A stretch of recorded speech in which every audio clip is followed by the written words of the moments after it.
And hello, welcome back to another Onyx Do video. We are at Slashback 2026. We are continuing our Undernight player interviews, and today we have Regal. Regal. What's going on, Regal? Not much. All right. How long have you been playing fighting games for? It depends on what you mean by that, but I started playing Undernight when Uni 2 came out. Oh, okay. When it released. I've been like playing fighting games casually for a very long time. Mm-hmm. Like I used to watch Marvel back in Marvel's heyday, and like Street Fighter 4, Skullgirls. So I used to play like very casually with friends during that time, but Undernight is the first game I've like actually put time in to try to get good at. Okay. Yeah. And how did you hear about Undernight? Like, how'd you get into it? So, during my journeys through fighting games, I played BB Tag, and my team in BB Tag was Yuzu Batista, and that was like my favorite of all the games I've tried. Those are like my favorite characters to play. Mm-hmm. So I was like, oh, cool, I'll play them Undernight. And it turns out you can't. They're not the same. But that was the original impetus, and then I discovered I couldn't play Yuzu or Batista, and then I started a character journey into the character wilderness that I'm still in the character wilderness. So. Who you say you're on the wilderness? Where you landed on right now? So for recently I've been playing a ton, but I think for Slashback just in general, the two characters that we're playing tournament are Izumi and Orie. Okay. I'm mostly known as an Orie player. Right. I played Izumi only for a little bit. Whether that's going to be the same going forward, I don't know, we'll see. Yeah. Is there anything in particular that drew you to Orie? Well, our friend Spooky Mango, who's over here, when we were starting out in Uni 2, I was playing Kaguya, and that was when Kaguya was like bottom one, like in a tier by herself, and I was like, I can't do this anymore. Even without looking at the tier list, I was like, this character cannot play the game. So when I was looking for a new character, this guy was complaining about how he thought Orie was top one, and I was like, that's crazy, but also, well, that was before the buffs. That's crazy, but also let me try her out, and then I guess that's the thing that stuck for whatever reason. Okay, and you said you also played Izumi. Was this like a character you were anticipating? Like you knew she was coming, and then you just thought like I can't wait for her, or? No, not really. I think so. This is more of a complicated question, but I think a lot of Orie players seem to get bored of the character. There's something we talked about a little bit before too. Yeah, so I think. After Evo, I think I practiced really hard for Evo, and then made other pools in Evo, which was my goal.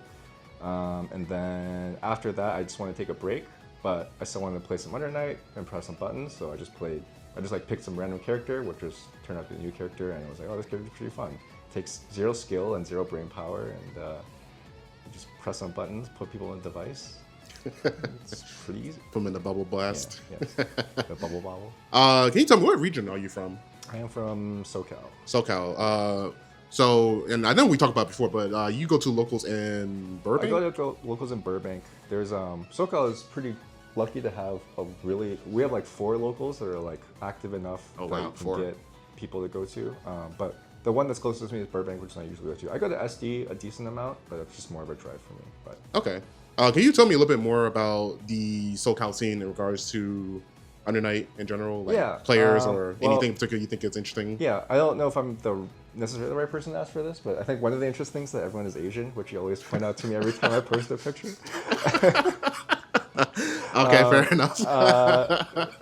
It is, that's how it goes. I think, I guess I can speak more about my personal experience in the scene because I'm kind of new to it. I don't really know too much of the history, but I think I've been in part of like a pretty decent number of gaming groups in my life. Like I used to play Magic, I used to play WoW and other MMOs, stuff that we socialize a lot of people. I think the Undernight community really sticks out to me as very unique in a positive way because people are very friendly and people are very human and normal for the most part, which I know sounds like a baseline, but if you've been around gamers for your life, that's not true. Yeah, unfortunate stigma. Yeah, so I think it's just like almost everyone you meet is like very easy to talk to, is not weird, is not actually a closet incel or whatever.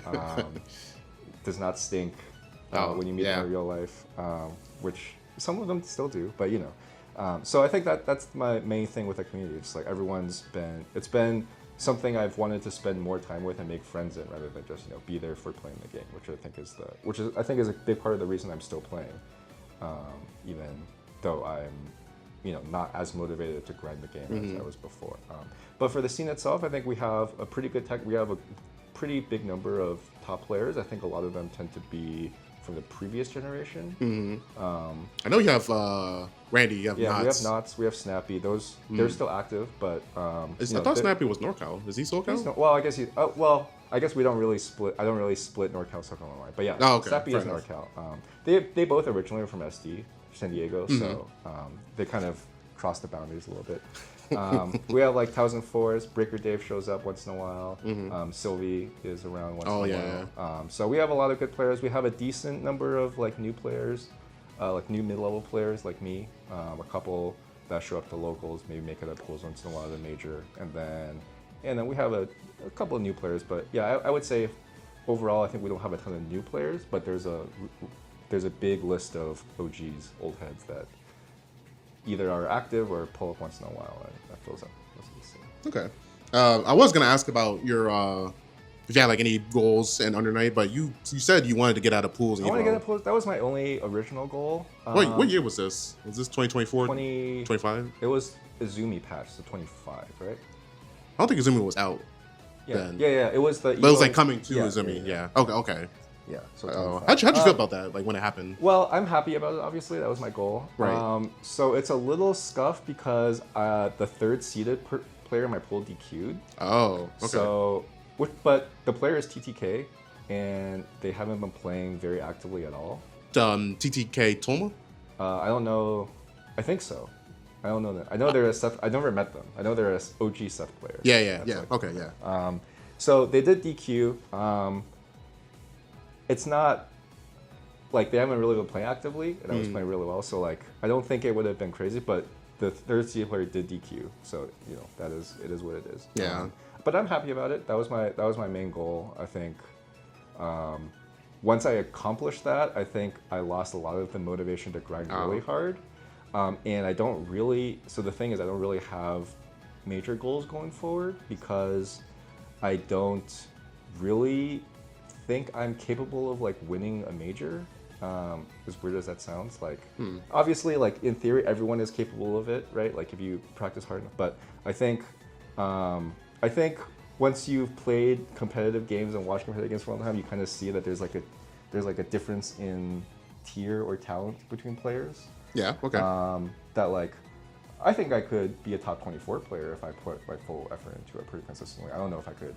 I don't know if I'm at the level where I either have the time and energy to put into it and just the raw talent to actually get to that level. Yeah, I understand. I feel you on that one. But that doesn't mean it's not my only goal. But just right now, I don't have any serious goals. Okay. Just play for fun. That's the. I mean, nothing wrong playing for fun. Yeah. So, do you have anyone that you would consider like a rival, like a friendly rivalry with anyone? Unfortunately, it's Sept, if you're familiar. Unfortunately? Yes, unfortunately. Do tell. So Sept and I like started around the same time.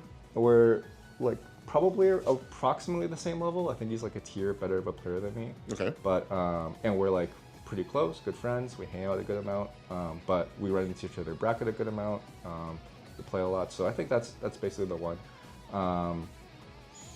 I say unfortunately because first of all he plays, the character, Nanase. Not Nanase. And he plays Nanase in like the most Nanase way possible, and I hate it. Yes, and I hate playing that matchup as Orie. It makes me want to quit the game. Actually, maybe that's the reason I don't want to play the game. It's that I play Orie into Nanase Fona. I just want to like rip my eyes out, and I want to exist on this. Go through your own personal hell. But yeah, I think that would be my rival. I don't think it's a rivalry the way maybe that like you would normally think of a rivalry, where it's like two people in bracket, or like two people that like really want to beat each other in bracket all the time. But I think if I had to pick someone, that would be it. Okay. So is there anything that you know now as a Under Night player that you wish you have known when you first started playing Under Night? Do you mean like about the game or game skill, like any piece of tech or any like concepts in general? Interesting. That's a interesting question. So obviously, like when I started, I didn't know anything about the game. So like obviously, anything, all the knowledge and stuff comes out. Would be an answer for that. I think the main thing would be the community. Like I was only playing like online with friends or net play for like pretty much the first year I was playing the game. Okay. I think the main thing I would tell myself is just go and hang out with the people earlier because they're cool. Because like I was still in the place when I started where it was like these are just gamers. I don't really want to hang out with them. Yeah. So it took me a long time to get to that point, and I think that was like if I had done that earlier, I think I would have just improved a lot faster. Obviously, because you're playing with people that are better than you.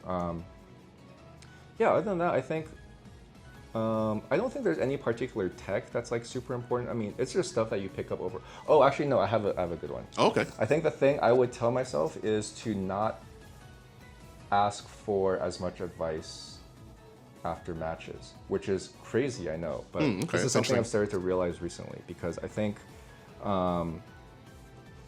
people give, or like you have to like to actually make use of the advice that most people give. There's like 4 or 5 exceptions that I think always give good advice. But for most people, you have to like really understand how they play and how they think about the game to make use of their advice.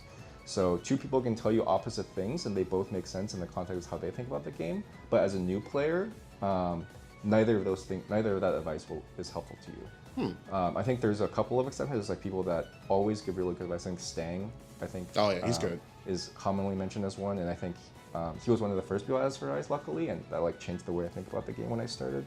Like Rurik, I think, is another one that always gives really sees the issue that's going on with your gameplay beyond what you're showing, if that makes sense. Right. Like having a person that can actually tell your core issue and not just what you're showing to them that's causing you to get hit, I think is a pretty big difference in quality advice. So as a new player, I think, asking for advice a little less, maybe just trying to think for yourself as best as possible, or just trying to seek out people that like you can really get into the head of, so you can understand what advice they give you. I think would be what I would tell myself.